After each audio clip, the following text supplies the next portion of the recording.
मत्था मट्टे को जब वो तुम्हारे यहाँ मत्था टेकने नहीं आते तुम भी मत जाओ। जब वो तुम्हारे घरों में आएंगे तब उनसे बात करिएगा। पहले वो रविदास महाराज के यहाँ पर आए, बाबा साहब क्या उसमें आए कार्यक्रमों में, तब हम मानेंगे। क्यों जाते हो भाई?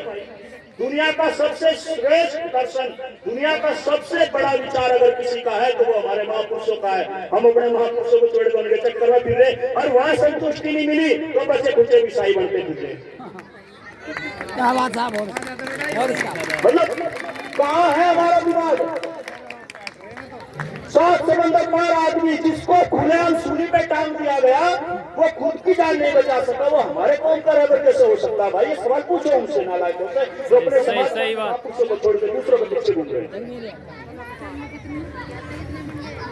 कहाँ जा रहे हैं लोग? हर समाज, इस समाज के हर गांव में आपको इक्का दुक्का पास्टर 2-4 ईसाई मिल जाएंगे। ये ईसाई नहीं बन रहे हैं, ये पैसे के लालच में बढ़ रहे हैं। अरे स्वाभिमान को बेचना होता तो RSS पे जाकर नदी आज बोलेरो गाड़ी यहाँ खड़ी हुई होती है। 2 दिन के अंदर बोलेरो गाड़ी खड़ी कर दूंगा, मैं RSS आर्य समाज को ज्वाइन कर दूं।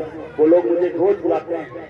और क्यों? क्योंकि समाज में अगर कौन के साथ गद्दारी कर गया, अगर बाबा साहब ने रविदास महाराज ने गद्दारी करी होती तो तुम आज ध्यान रखे होते ना।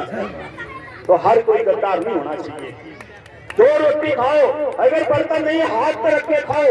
अपने बच्चों को पढ़ाओ, शिक्षा दिलाओ। संस्कार को जितना मजबूत करोगे उतना तुम अपने आप को बेहतर बना पाओगे। जिसके घर में संस्कार नहीं हो, दुनिया का सबसे बड़ा भिखारी है। अच्छा खिलाओ, अच्छे अपने बच्चों को संस्कार दो। जब बेटिया और बेटे को अच्छे संस्कार दोगे तो यकीन मानना वो बच्चा दूसरे की और दूसरा अपने की कभी गलत नजर और गलत प्रवृत्ति से नहीं देखेगा। इस विषय पे मैं बोलना नहीं चाहता क्योंकि ये सबसे बड़ी बीमारी बढ़ चुकी है। घर बैठे हमारा सिस्टम चल रहा है क्योंकि नेटवर्क और मोबाइल ने सारी दुनिया को खा लिया। मोबाइल बैठा बैठा सब कुछ करा रहा है। पता लगा 15 दिन के बाद कोर्ट मैरिज हो गया, हमें पता ही नहीं चला भाई। ये क्यों हो रहा है? ये क्यों नहीं हो रहा? हम अपनी जिम्मेदारी से कहीं ना कहीं पीछे हट गए हैं, या हमारी गरीबी, हमारे काम की ज्यादा जिम्मेदारियों ने हम अपने बच्चों को समय नहीं दे पाए। सबसे पहले तो मेरी बहन बेटियों से मेरी गुजारिश है, उनसे और जितनी मेरी माताएं हैं उनसे शाम को अपनी लड़की के साथ बैठ कर उसके मन की बात जरूर जाने। उसके ऊपर प्रेशर न बनाओ। जमाना जाए ब्याह सास का लड़ाई का अपने कोई बर्दाश्त करता। बैठ कर उसके मन कुटो, उससे बात करो। आप मेरे घर में कभी भी जाके मेरी बेटी से बात कर सकते हो, बताएगी मेरे पापा मुझसे अलग से बैठ के बात करते हैं।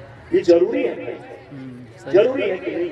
जब एक बाप अपने दिल से, अपनी खुली मनसा से अपनी बेटी से बात करेगा तो बाप में दोस्त बन के रहेगा। और आज का समय दोस्त बनने का ये बच्चों का आज कोई किसी की ताड़ नहीं रखता। सही बात। कानून नहीं है, कानून इतना खतरनाक है। अगर आपने अपने बच्चे को टॉर्चर कर दिया, बच्चे को कानून का पता तो जाकर FIR करा बैठा ना तो खरी अच्छी से हो जाएगी। इसलिए कानून बच्चों को सपोर्ट कर जाता है और आप खाली रह जाते हैं। फिर आपको इज्जत और मान सम्मान की दिखाई देती है। तो मैंने क्या बताया? अब ज्यादा समय ना लूंगा भाई साहब, घर से फोन है, कोई बात नहीं। मैंने क्या बताया? मेरी बहन बेटियों, समाज में जो चीज तो अपनानी पड़ेगी। क्यों? अब एक आदमी ने पूरी जवानी गलत कामों में काट दी और बुढ़ापे में आया तो वो भजन हरि के रटे। वो भाई बुढ़ापे में जवानी में तुझे कल नहीं आई। फिर जब उसने वो काम देखा, वो अपने बुढ़ापे में आते अपनी पीढ़ी को कहा भाई ये काम गलत है। तो आज की पीढ़ी को भी मैं यही कह रहा, जब ये चीज करके आगे बढ़ोगे तो फिर अपनी आने वाली पीढ़ी को रोकोगे भाई वो बहुत गलत था। समझ रहे ना? वो अनुभव होता है। कल पछताने से बेहतर है आज बुद्धिमान बनो, आज चरित्रवान बनो, आज दुनिया को दिखाओ कि मैं तुमसे बेस्ट हूं, हम लायक हैं। हमारे माँ बाप हम पे भरोसा कर सकते हैं। आप हमें खुले मैदान में कहीं भी छोड़ दीजिए, जितना हम दौड़ सकेंगे दौड़ेंगे, लेकिन आपके नाम पर किसी प्रकार का धब्बा नहीं लगेगा। समझ रहे ना? ये चीजें करनी पड़ेगी। बर्तन हलाने से काम नहीं चलेगा। मैंने अपने जीवन में एक चीज सीखी, अगर किसी की बात को मैंने सही पाया तो तुरंत ग्रहण कर लिया और उसी बात को मैंने 10,000 बार समाज में दोहराया। लेकिन अगर वह बात मुझे अच्छी नहीं लगी तो मैंने धारण भी नहीं करी। इसका मतलब क्या है? दुनिया के अंदर सबसे ज्यादा बुद्धिमान अगर कोई व्यक्ति है तो वो है कौन? मनुष्य जाति। और उस मनुष्य जाति के अंदर सबसे बड़ी गंदगी भी है कि वो अच्छे से अच्छे व्यक्ति को तिरस्कार कर देता है। यहाँ बाबा साहब जैसे, अम्बेडकर जैसे लोगों को भी लोगों ने पता नहीं क्या क्या दिखाया है। उनके जमाने में उनको ग्रहण नहीं किया, उनके लगाने के बाद, उनके जाने के बाद उनकी फोटो लगा के लोग पूजा कर रहे हैं। तो मेरा कहने का तात्पर्य यही है अब आपने देखना है कितने लोग तैयार हैं अपने घर में अपने बच्चों को समय देने के लिए।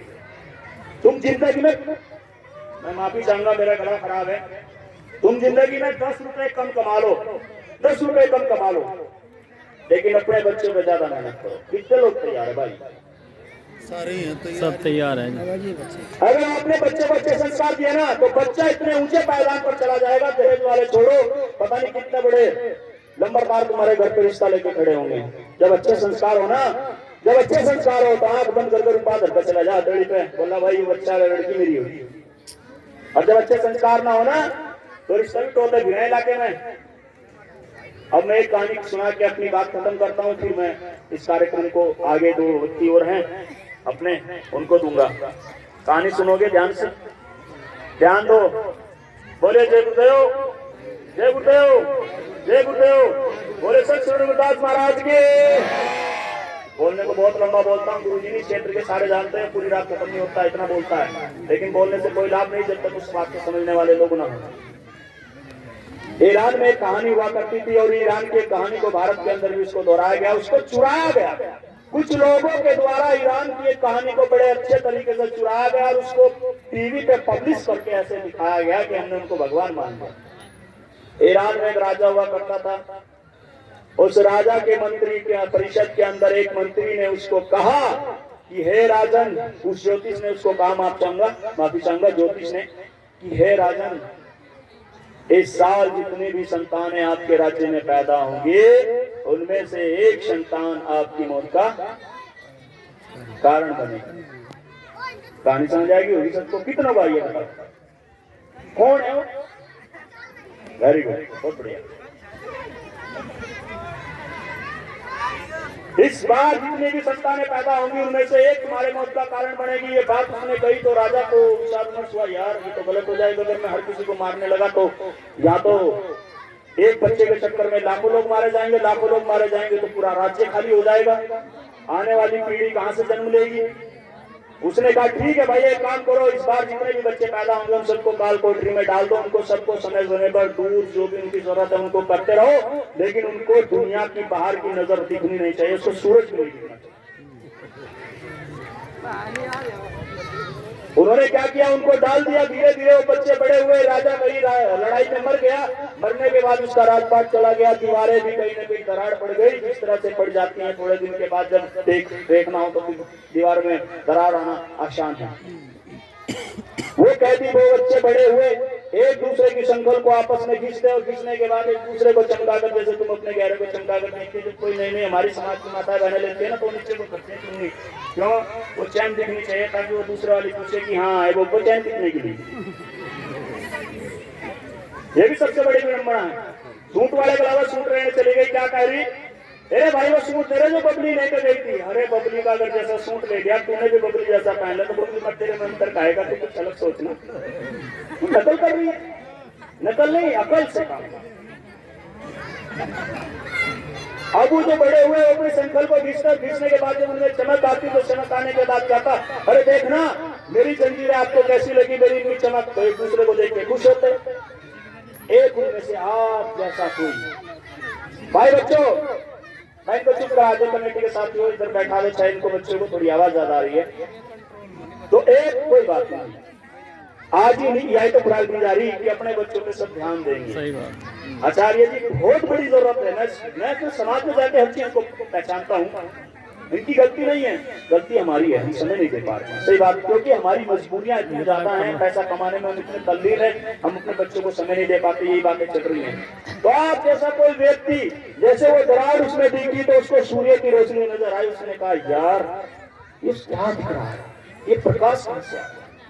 उसका दिमाग काम कर गया। उसने जितने कैदी उस जेल के अंदर किसी का दिमाग नहीं काम करा, लेकिन उसका करा। बोला ये तो उसने अपने साथियों को शाम को बुलाया, मैंने कहा यार मुझे है ना रोशनी दिख रही है। बोला ओ कुछ नहीं है, दुनिया बाहर कुछ है यार, ये रोशनी कहाँ से आ रही है? ओ भाई कुछ नहीं है बाहर, तुम चुपचाप बैठ जा। उससे बैठ के चुप बैठा दिया। अगले दिन फिर उसने रोशनी को, सूरज उगा, उसने देखा लोग चलते फिरते, उनकी परछाइयां उसको हिलती नजर आई।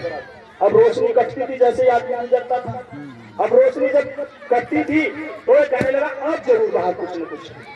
उसने फिर वो बात उनको कही, यकीन मानो उसके साथ उन्होंने फिर उसको चुप करा दिया। बोला तू पागल हो गया? अरे बाहर कुछ नहीं है, बाहर कुछ है ही नहीं, तेरा तो दिमाग खराब हो गया, तुझे तो दिन रात यही सोचना है और कुछ नहीं। वो आदमी पूरी रात उसको नींद नहीं आई, पूरी रात वो सोचता रहा।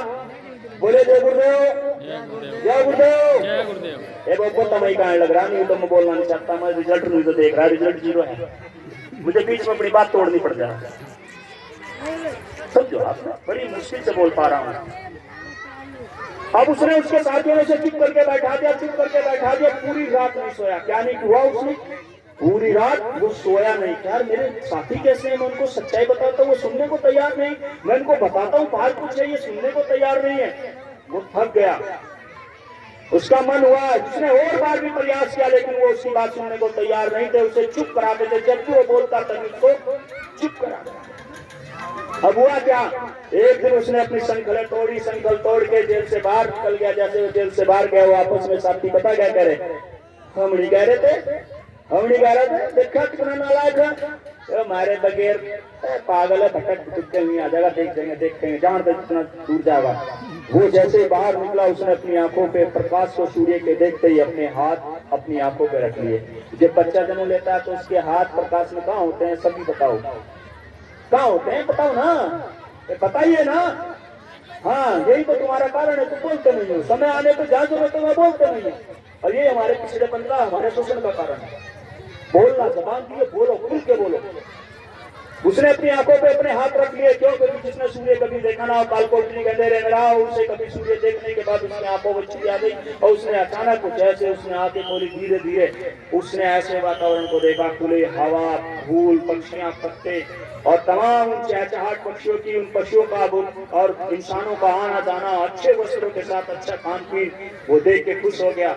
जैसे वो कोई दिन तक वहां घूमता रहा, लेकिन हर रोज घूमता, हर रोज पता क्या सोचता, यार मुझे वापिस जाना चाहिए, मैं अपने साथियों को बताऊंगा, देखो बाहर कितना मजा है, देखो बाहर की दुनिया कैसी है। लेकिन फिर पता क्या सोचता, मानेंगे, अगर जाकर बताऊंगा तो मानेंगे नहीं। लेकिन उसने फिर थोड़े दिन मजा लिया, घूमा फिरा, फिर वो रात को यही सोचता, यार मुझे बताना चाहिए, है तो मेरे दोस्त की, है तो मेरे लोग की, है तो मेरे समाज के ही ना, मुझे जाके बताना चाहिए कि बाहर बहुत खूबसूरत दुनिया है। फिर वो सोचता, फिर चुप हो जाता, बोला मानेंगे,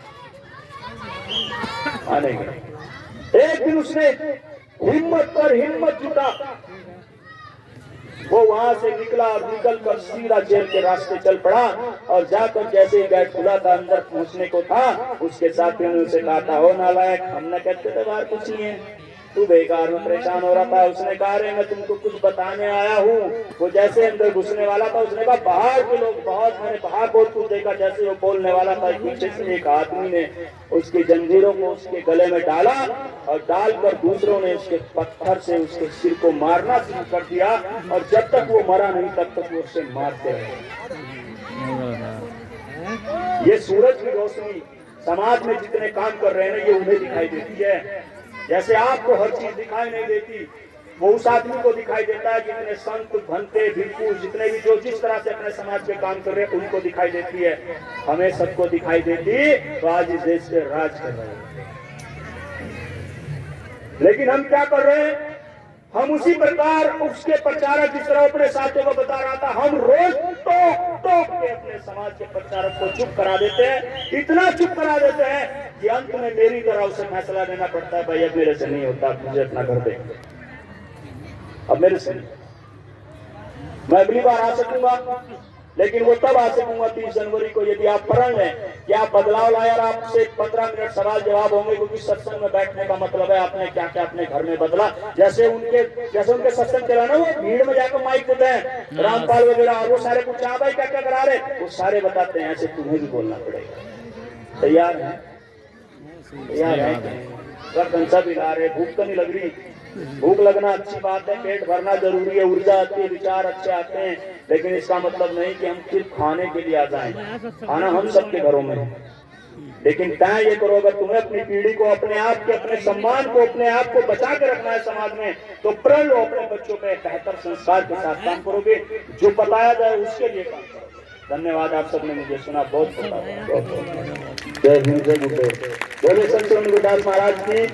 संत शिरोमणि गुरुदास महाराज की, बाबा साहब डॉक्टर भीमराव अम्बेडकर, भाई जिनके कैलेंडर के पैसे भाई साहब के